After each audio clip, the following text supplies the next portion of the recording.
Hi ప్రియ ఆత్మీయ గురు బంధువులారా, ఈరోజు మనకు మన సత్సంగంలో పట ఒక మహానుభావుడు, ఒక ఆధ్యాత్మ సిద్ధ గురువు అయిన హజరత్ తాజుద్దీన్ బాబా గురించి చర్చించుకుందాము. ముందుగా ఈ ఛానల్ వీక్షించినందుకు మీకు ధన్యవాదాలు.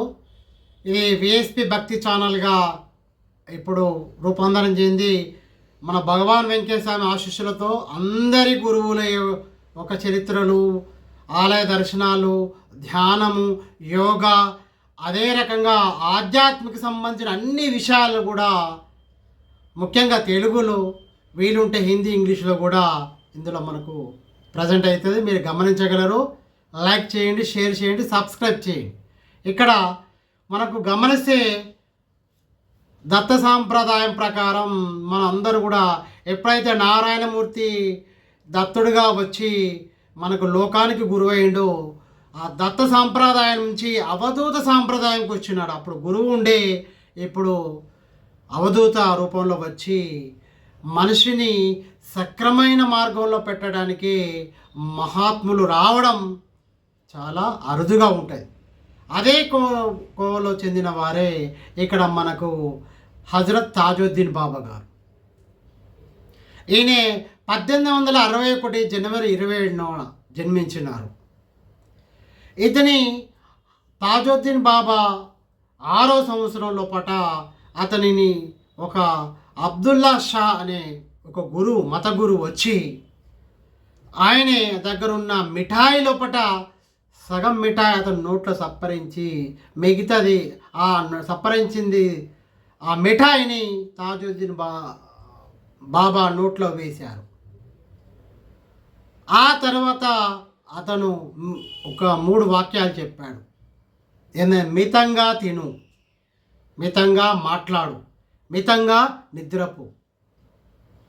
ఖురాన్ చదివేటప్పుడు కూడా మహమ్మద్ నీలో ఉండి చదువుతున్నాడు అని చెప్పడం ద్వారా ఇటువంటి సామాన్య సంఘటన అనేది జరిగింది. కాబట్టి తాజుద్దీన్ బాబాలో అంతకుముందు ఉన్న చిన్నప్పటి చేష్టలన్నీ కూడా కనుమరుగైపోయింది ఆ సంఘటనతో.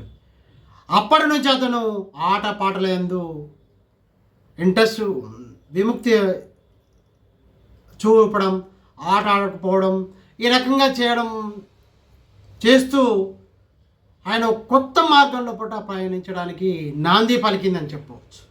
అదే రకంగా మన తాజుద్దీన్ గారు జాబ్ చేసేటప్పుడు అబ్దుల్లా షా, దావుద్ షా అనే మిత్రుడు పరిచయం అతని జీవితాన్నే మలుపుతుంది.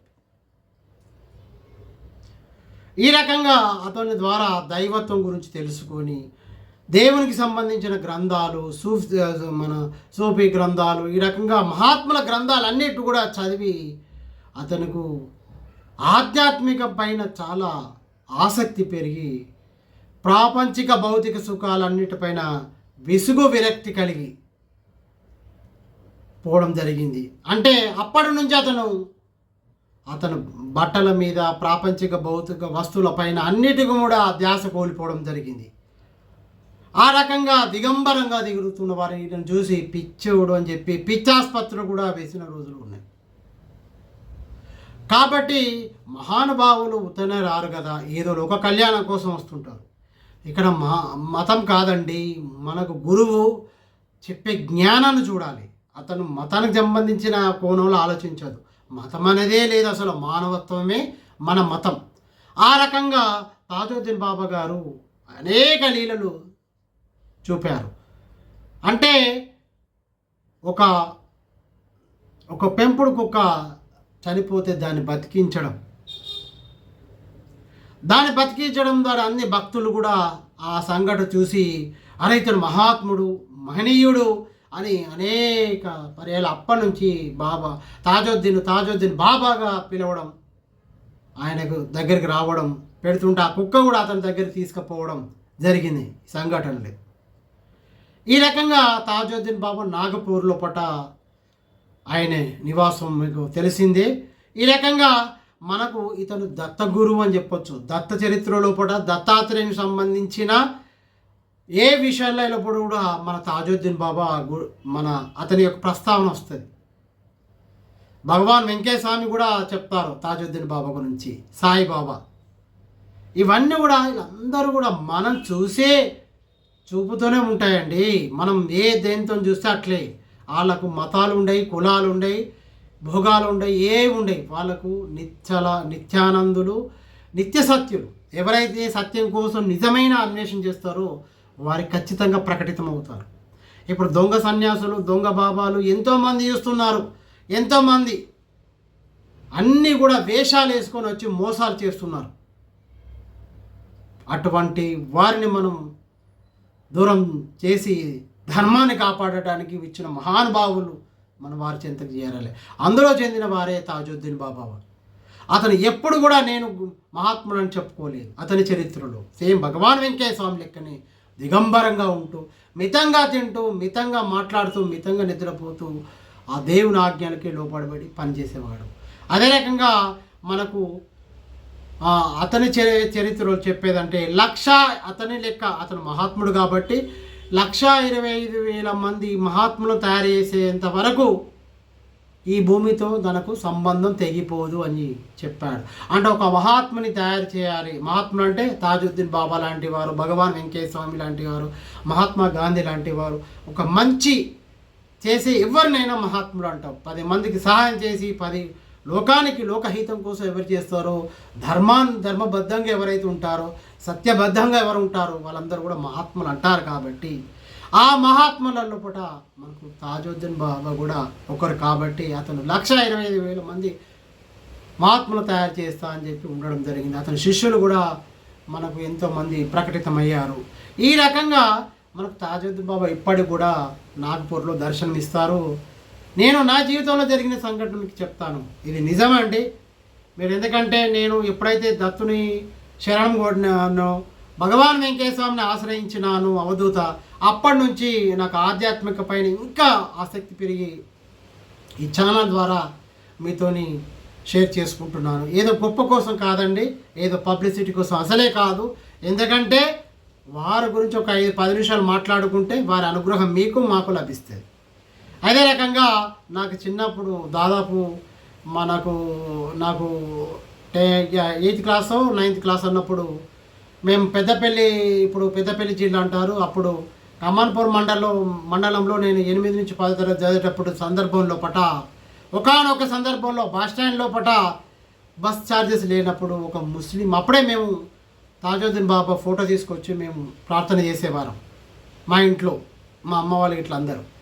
తాజుద్దీన్ బాబా గురించి అప్పుడైతే ఆ బస్టాండ్ లోపల బస్కి లేక ఎట్లా పోవాలి, అప్పటికి సంథింగ్ 5 రూపాయలు ఎంతో ఉండే.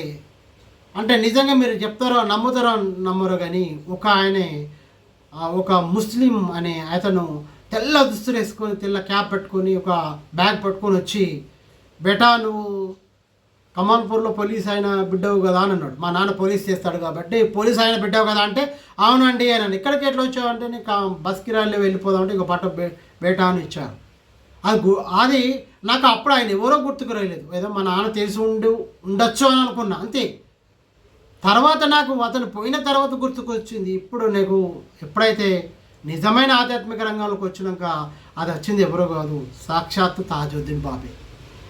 ఆ గడ్డం ఇవన్నీ చూసినాక కూడా అతని యొక్క దర్శనం నాకు కలిగింది. ఎంత సంతోషం చూడండి.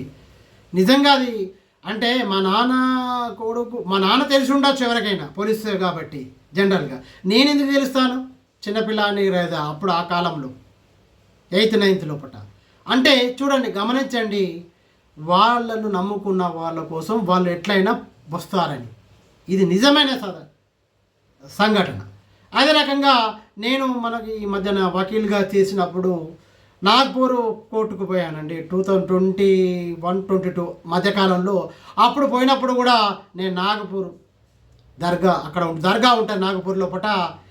తాజుద్దీన్ బాబు దర్గా అంటే ఎవరైనా తీసుకెళ్తారు, అక్కడ ఆటో ఉంటుంది, అక్కడికి అన్ని ఫెసిలిటీస్ ఉంటాయి. అక్కడ పోయి చూడండి, చాలా దగ్గర ఉంటే చాదరు కూడా కప్పిస్తారు. మేము అంతకుముందు అతని దగ్గర కూడా ఎన్నోసార్లు దర్శనం చేసుకున్నాం. ఇలా హిందువులు ముస్లిమ్స్ అందరూ దర్శించుకుని, ఈయన గురువు, సద్గురు కాబట్టి ఈయనకు కులమతాలు ఉండదు, ఏమి ఉండవు, ఎటువంటి ఆయనకు కావాల్సింది సత్యం, ధర్మం. మంచి పనులు చేయడం, ఇవే మనకు తాజుద్దీన్ బాబా దగ్గర నేర్చుకోవాల్సిన విషయాలు. ఈ రకంగా నేను తాజుద్దీన్ బాబాను కూడా చాదరు కప్పించి సలాం చేసి తాజుద్దీన్ బాబాను కూడా ఆ దీవెనలు పొంది వచ్చాను. అంటే మహానుభావులు ఎక్కడ ఉన్నా వాళ్ళ దగ్గరికి పోయి దర్శనం, ఎవరైనా కావచ్చు, అతను మతాల గురించి కావచ్చు, తాజుద్దీన్ బాబు కావచ్చు, గురునానక్ కావచ్చు, యేసు ప్రభు కావచ్చు, మహమ్మద్ కావచ్చు, వీళ్ళందరూ కూడా గురువులు జ్ఞానాన్ని, మంచిని, ధర్మాన్ని చెప్పారు. కాబట్టి మనం అన్నీ ఆ మహానుభావుల సద్గురువుల బోధనలు వినుకుంటూ బ్రతకడమే, బ్రతికించడమే గొప్పదనం. నువ్వు ఎందుకు వచ్చావని మనం దేవుడు అడిగితే నలుగురికి ఉపయోగపడడానికి, 4 మంచి పనులు చేసడానికే వచ్చినని చెప్పి దేవునికి చెప్పడానికైనా మనం ఆ గురువు బోధనలు వినాలి, సద్గురు బోధనలు వినండి. ఆ రకంగా ఇది తాజుద్దీన్ బాబా ఇప్పటికి కూడా మనకు నమ్మినకు కొలిచే దైవం, కోరిన కోరికలు తీర్చే సద్గురువు కూడా. కోరికలు అంటే నేను నమ్మాను కదా అయిపోయినాను, మన కర్మలు బట్టి కోరికలు తీరుతాయి. మీరు సత్కర్మలు చేయండి, సద్గురు కృప ఉంటుంది, మంచి ధర్మబద్ధం కోరండి, పూర్తి. అక్కడ తాజుద్దీన్ బాబా దగ్గరికి దర్శించండి, కూడా మన అనుకున్న కోరికలు కూడా నెరవేరుతాయి. అతని అనుగ్రహం, గురు అనుగ్రహం ఉంటుంది. గుర్తుంచుకోండి, మనకు కావాల్సింది సద్గురు సేవ. సబ్కా మాలిక్ ఏక్, అందరికీ దేవుడు ఒక్కటే, పరమాత్మ. మన చూసే విధానం బట్టే ఉంటుంది. అందరూ మహానుభావులే, అందరికీ వందనాలు. ఈ రకంగా తాజుద్దీన్ బాబా గురించి నాకు తెలిసిన విషయాలు నేను ఈ సత్సంగంలో తెలియజేసినాను. ఈ వీడియో కొంచెం లెంత్ ఉంది, మీరు వీక్షించినందుకు ధన్యవాదాలు తెలియజేస్తూ, ఇక్కడ నుంచి మీకు ఏమైనా మహానుభావుల గురించి తెలిస్తే వాటి గురించి నాకు వాట్సాప్లో పంపండి, నేను వీడియో చేస్తాను. ఈ రకం అందరి మహానుభావుల గురించి చేసి మన ఛానల్ను మనం ఎంకరేజ్ చేసుకుందాము, సపోర్ట్ చేసుకుందాము. లైక్ చేయండి, షేర్ చేయండి, సబ్స్క్రైబ్ చేయండి. ఇది ఏంటంటే గురువు గురించి చర్చించుకుంటూ 10-15 నిమిషాలు సమస్య కాదు. మనకు దానివల్ల అనుగ్రహం వస్తుంది, జ్ఞానం వస్తుంది, కొంచెం మనసు కూడా నిమ్మలం అవుతుంది, ప్రశాంతత చేకూరుతుంది. కాబట్టి ఈ సత్సంగాలు అనేది ఈ విఎస్పి భక్తి ఛానల్ ద్వారా నేను మీకు ప్రజెంట్ చేస్తున్నాను. నేను న్యాయవాది, వృత్తిరీత్యా ప్రభుత్వరీత్యా ఆధ్యాత్మిక చింతన. 9305950006 అనే వాట్సాప్కు మీరు ఏమైనా డీటెయిల్స్ ఉంటే పంపండి, వాళ్ళ గురువు గురించి చేద్దాము. సర్వే జన సుఖినో భవంతు. జై గురుదేవ. ఈ వీడియో వీక్షణ అందరికీ ధన్యవాదాలు.